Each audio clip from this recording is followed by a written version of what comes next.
espiritual. Diga glória ao Pai, Glória ao Pai, glória ao Filho, glória ao Filho, e glória ao Espírito glória ao Santo. Espírito Santo. Diga, Senhor Jesus, Senhor Jesus, fala ao meu coração, fala ao meu coração, para que eu cresça na graça e na fé. Esteja entre nós, do começo até o final deste culto. Em nome de Jesus. Amém? Sempre. Em nome de Jesus. Pode sentar. Isso.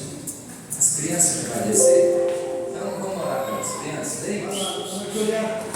Vamos orar para vocês. Orar para essas crianças. Não dá trabalho também, não? Ou orar para vocês ser bênção. Ao carnaval no palco.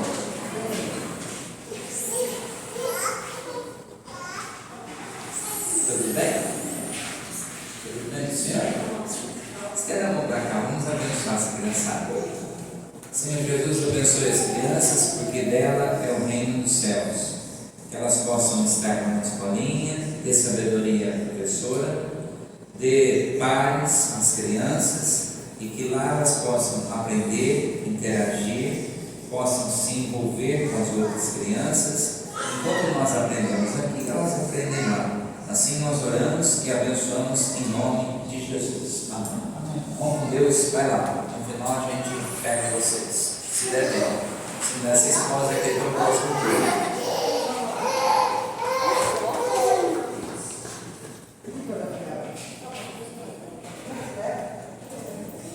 Agora já fica tudo.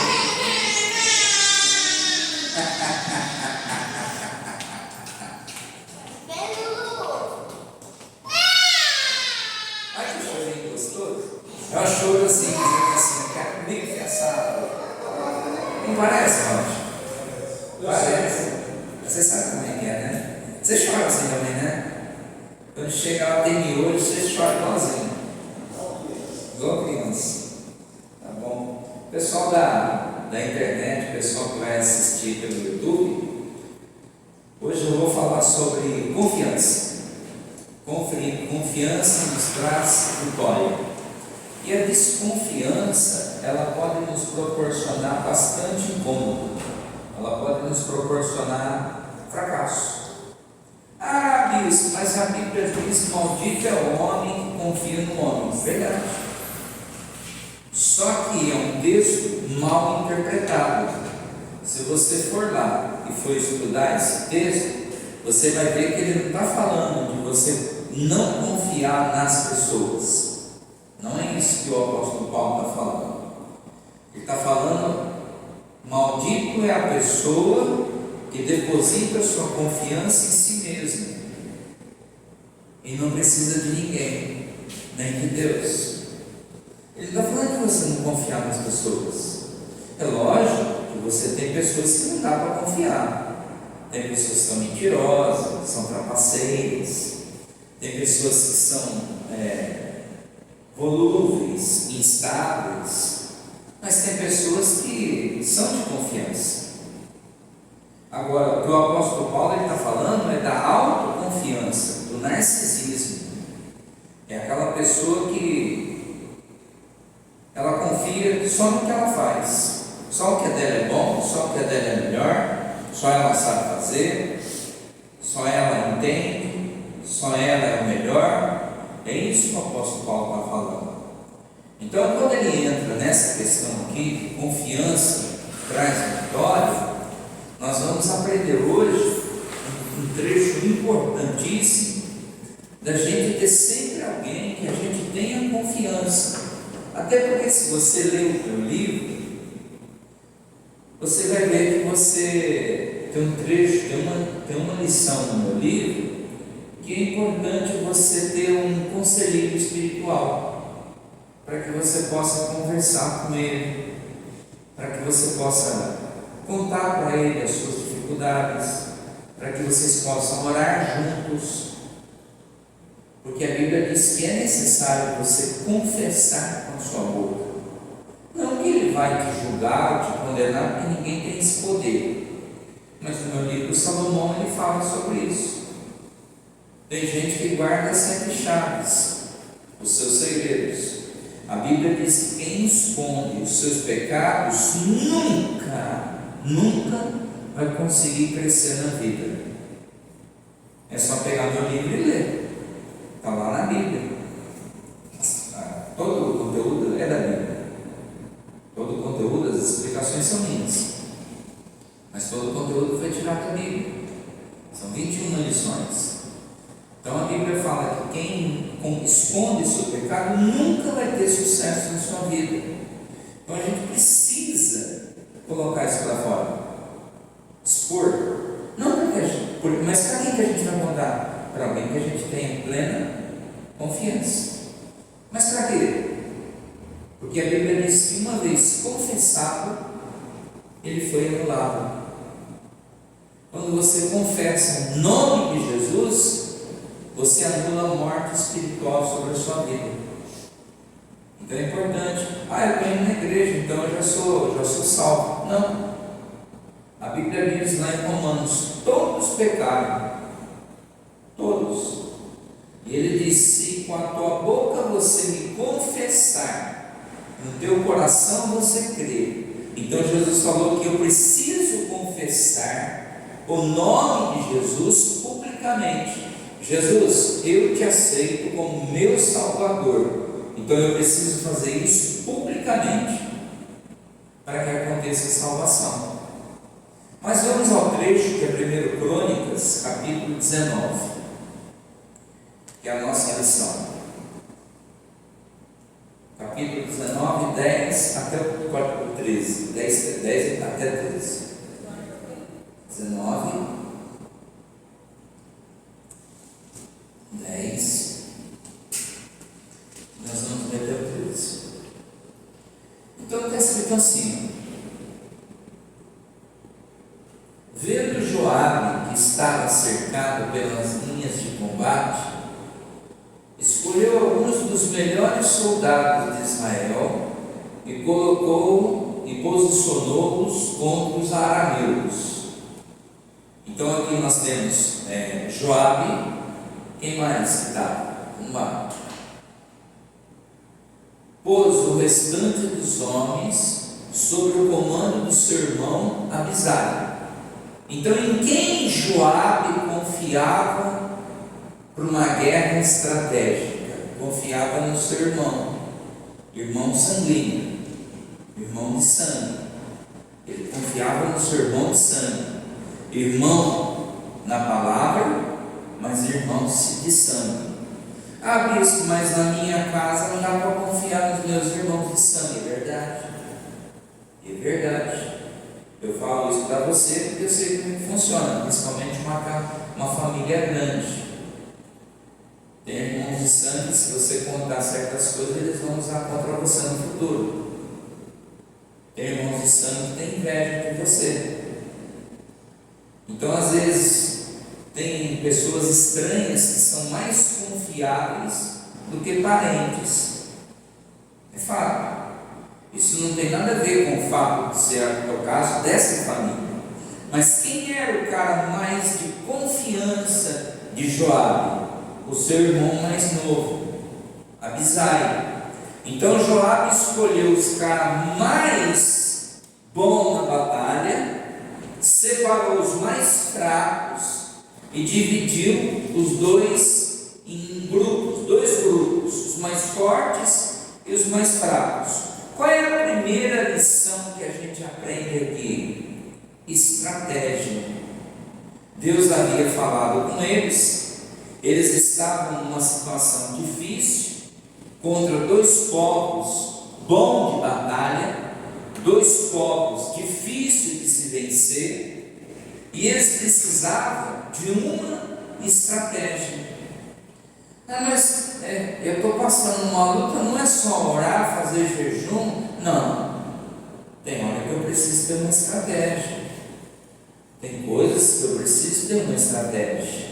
Se você for estudar os 4 evangelhos juntos, você vai aprender que Jesus usou estratégia nos 4 livros dos evangelhos. Primeira estratégia que Jesus usou: Lucas 5. Jesus chegou, estava lá pregando com uma multidão de gente, foi aumentando as pessoas, 10, 15, 20 mil pessoas, não dava mais para pregar na beira da praia. Ele não tinha alto-falante, não tinha microfone. Ele olhou e viu 2 barquinhos do lado. Ele pensou: vou pegar um desses barquinhos, vou amarrar alto, vou a uma certa distância, o vento sopra para a praia, então eu não preciso gritar. O vento empurra o som da minha voz e todo mundo que está na praia ouve a minha voz. Se eu fico aqui, eu vou ficar gritando igual um louco, varrido, e ninguém vai ouvir nada, porque na praia tem o barulho das ondas, tem a onda que quebra, não dá certo, estou me matando. Chegou com Simão, Pedro, que ele não era discípulo, e falou: você pode me ceder o seu barco por um instante? O Pedro, sem conhecer Jesus, nunca tinha visto Jesus na vida, falou: agora, nesse momento, pode usar meu barco. Não só pode usar meu barco, que eu vou remar para o Senhor. Eu vou emprestar meu barco, vou remar para o Senhor. O que era o barco? Ganha-pão dele. Jesus entra no barco, o Pedro rema até uma certa altura, que dava para Jesus falar. Pedro para, deve ter apoiado, colocado ali, como é que chama um apoite? Não, âncora. Deve ter jogado a âncora, sei lá o que é isso, não sei o que é. Uma pedra, sei lá o que é, uma corda. Parou, Jesus levanta e pregou o Evangelho para aquela multidão de pessoas. O que é isso? Estratégia. Jesus ficasse na beira da praia, ele ia conseguir pregar para aquele tanto de pessoas? Não. Você quer vencer na vida, você quer ter sucesso, você quer ter carro, você quer ter casa, você quer, mas qual a estratégia que você tem usado? Você quer aumentar seu salário, você quer aumentar a sua diária, qual a estratégia você tem usado? Eu conheço um rapaz, não vou citar o nome dele aqui, só o Bruno conhece. O Bruno não está aqui, mas o Bruno conhece. Faz alguns meses que eu já conheci. Ele quer terreno. Eu peguei ele para trabalhar em casa, estava fazendo serviço lá, e cobra R$90 o dia dele. Eu falei: não, por que você cobra R$90 seu dia? Você vai trabalhar de servente. Ele falou: então, R$90 meu dia. Eu falei: não, você vai ganhar 150. Eu falei: você tem que cobrar R$150. É o preço de um servente. E ele trabalha bastante. Ele trabalhou uns 3 dias para mim lá. Trabalha igual um doido. Aí trabalhou para mim. Eu falei: agora vai pegar um barro, vai pegar o fio da meada. Voltou a carpir terreno a R$90 por dia. Eu encontro ele de novo. Falei: e aí? Estou carpindo terreno a R$90 por dia. O povo só paga 90. Falei: não é o povo que paga 90, é você que cobra 90.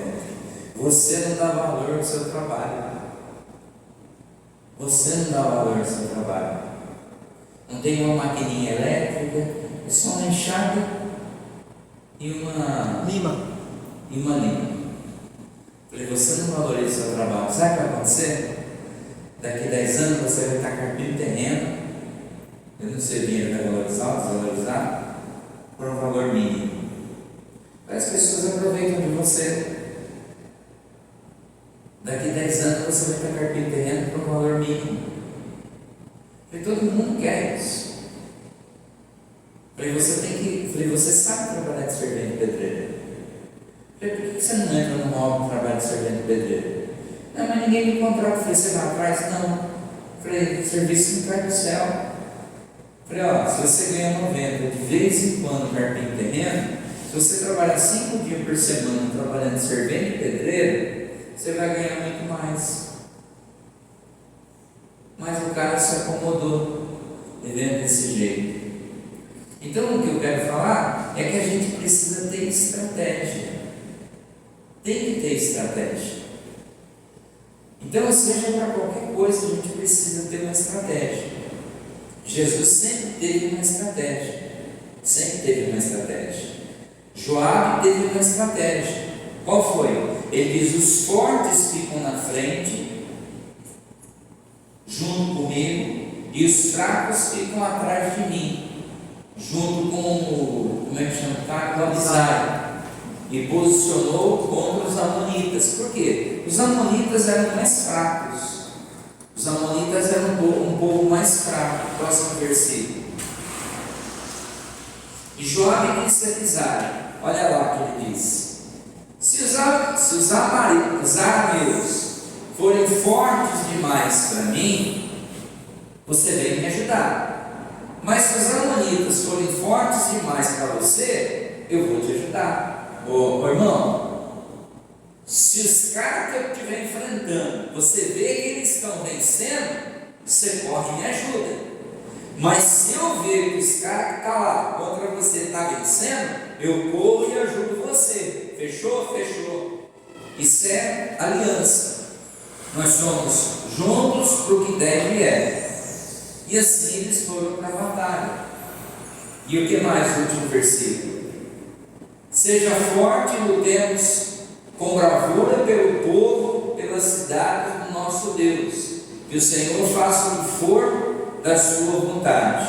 Então o que eu quero ressaltar aqui, abre Provérbios 4:6. 4:6. Provérbios 4:6. Olha que prova, que Salomão fala: não abandone a sabedoria, ela o protegerá, ame-a e ela cuidará de você. O que Joabe fez?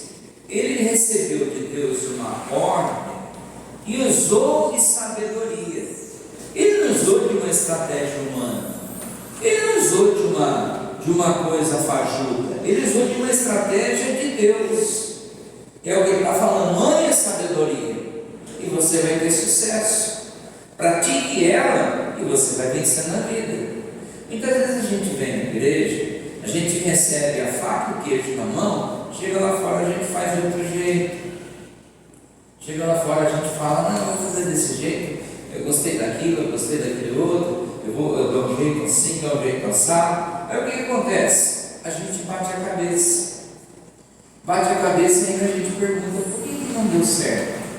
Porque a gente é teimoso. A gente não obedece às leis de Deus conforme é dada para a gente. Só para terminar essa primeira lição, Tiago 1:5. Ele fala quase a mesma coisa, Tiago 1:5.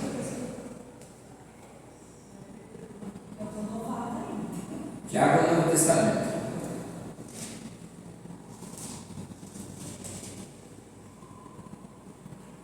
Se algum de vocês tem faltas, aí você fala assim: mas eu não tenho sabedoria. Eu não tenho memória. Olha o que Tiago fala: se alguns de vocês têm falta de sabedoria, peça a Deus, que a todos dá livremente, de boa vontade, e lhe será concedida. Agora eu vou fazer uma pergunta: nas nossas orações, a gente tem pedido sabedoria a Deus? Sabedoria para ensinar os nossos filhos a ser educados?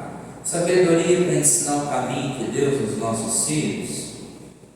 Sabedoria para ensinar os nossos filhos a não pegar o caminho dos outros na escola?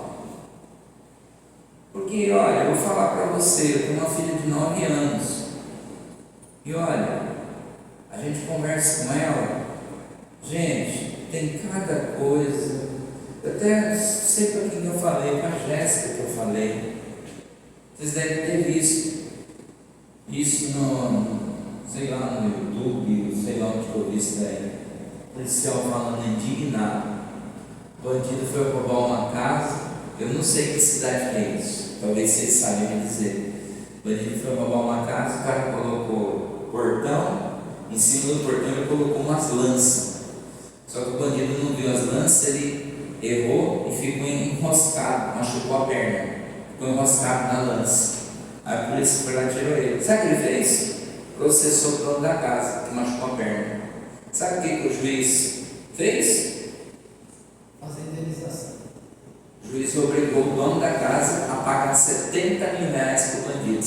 Porque onde já se viu machucar o bandido? Aí um senador falou assim que o dono da casa tinha que ter posto iluminação para o bandido ver que tinha iluminação. Mas sabe de onde é o senador? Do PT.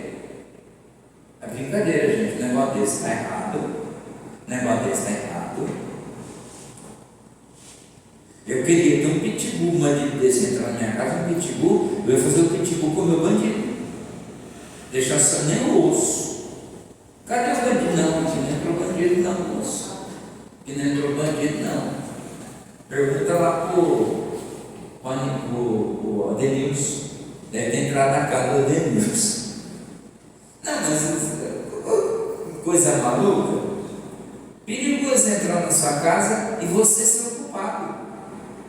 Você ser o culpado de ter comprado aquela casa e morar lá. Porque se você não tivesse comprado, né, entendeu? A coisa está torta, a coisa está feia. Alguém chegou a ver essa notícia em algum lugar? Você chegou a ver? Eu não sei que cidade que foi isso. Acho que foi Espírito Santo. Assim. Acho que foi por aí mesmo. A hora que eu vi isso daí, eu falei, não, não pode um negócio desse, eu falei, isso daí só no Brasil. Se algum de vocês tem falta de sabedoria, peça a Deus que a todos dá livremente e boa vontade, lhe será concedida. A gente ora a Deus e pede a Deus sabedoria. Sabedoria na hora que a gente vai no mercado, as coisas sobem, para a gente lidar com isso de forma sábia.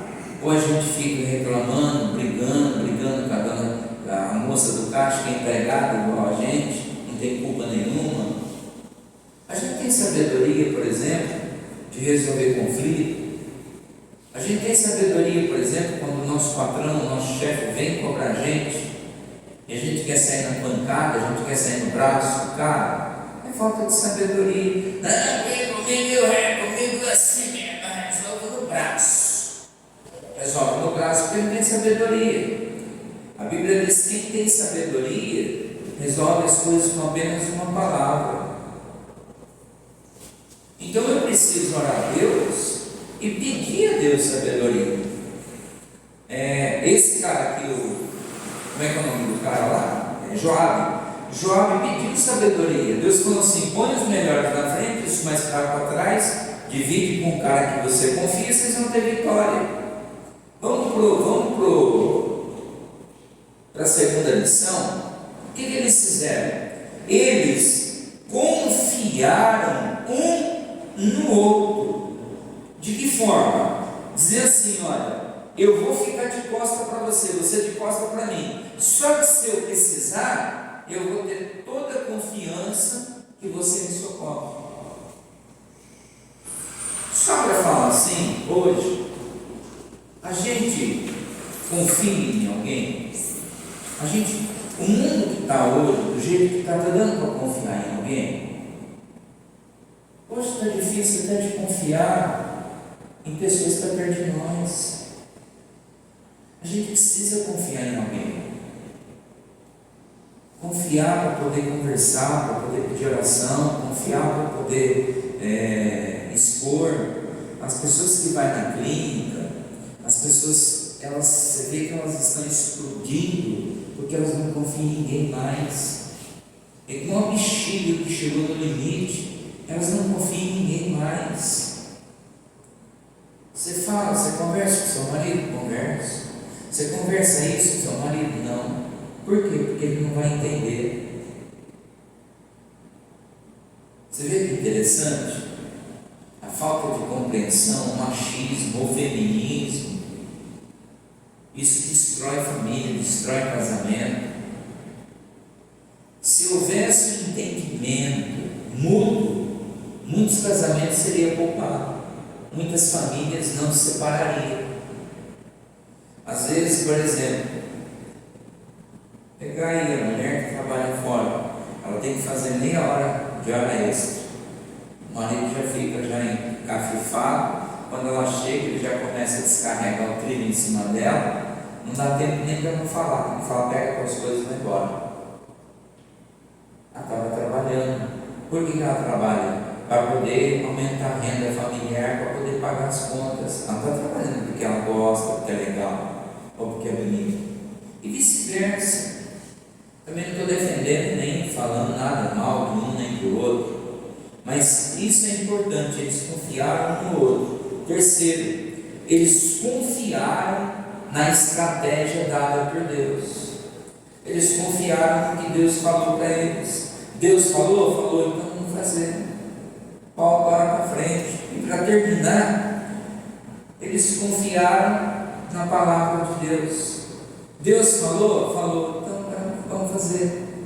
Esquenta a cabeça. Se a gente perder e morrer, a gente morre obedecendo. Vamos fazer o que Deus falou. Se a gente é mais fraco, mais forte, nem é o caso. Vamos fazer. Mas se a gente ficar aqui parado, a gente vai perder, vai ser humilhado. Mas se a gente contra-atacar com a palavra de Deus, do jeito que Deus falou, tem duas: ou a gente ganha e triunfa, ou Deus vai ser envergonhado porque foi Ele que ditou as regras. Eu penso dessa forma. Se Deus me mandar fazer algo de determinada maneira e eu fracassar, eu fiz certinho eu fracassar, eu falo com Deus, eu falo, Deus, a vergonha é do Senhor, não é minha não. Por quê? Porque foi o Senhor que mandou eu fazer. Agora, se eu escolho fazer sem a direção de Deus, a vergonha é minha. Eu que errei, eu que falei, peço perdão para Deus. Mas se Deus fala assim, Moraes, pega essas 4 cadeiras, pinta de branco, faz isso, faz isso, faz isso, faz isso. Eu faço, não deu certo? Deus é culpado. Está escrito na Bíblia, faça a prova de mim. Prova não é financeira, não é só prova financeira. Deus fala, Moraes, ó, abre ali naquela porta ali, abre ali uma padaria. É isso que eu fico indignado. Eu conheço algumas pessoas. A pessoa fala assim, porque Deus falou comigo, a pessoa que nem na igreja vai, que Deus falou comigo para mim abrir essa porta, porque a porta que Deus abriu ninguém fecha. As 20 vezes já ficou isso. Passa 2 meses, vai ter que fechar porque não vende. Mas não foi Deus que mandou você abrir? Que a porta que Deus abriu ninguém fecha, e está fechando 2 meses depois. Cagar no mato que Deus mandou você abrir, minha filha. Deus não mandou você abrir nada. Você abriu porque você quis, nem comunhão com Deus você tem para falar com Deus. Aí vai ficar bravo comigo. O bispo é estúpido, o bispo é chato. Não é verdade. Não pode ouvir a verdade. Agora, tenha comunhão com Deus, Deus falar, Ele não vai te enganar. Se Deus falar, Ele não te engana. Amém? Amém. Estou falando besteira? Se eu estiver falando besteira, vocês me corrigem. Tem gente que fala, não é desse jeito. Então que jeito que é? É desse jeito.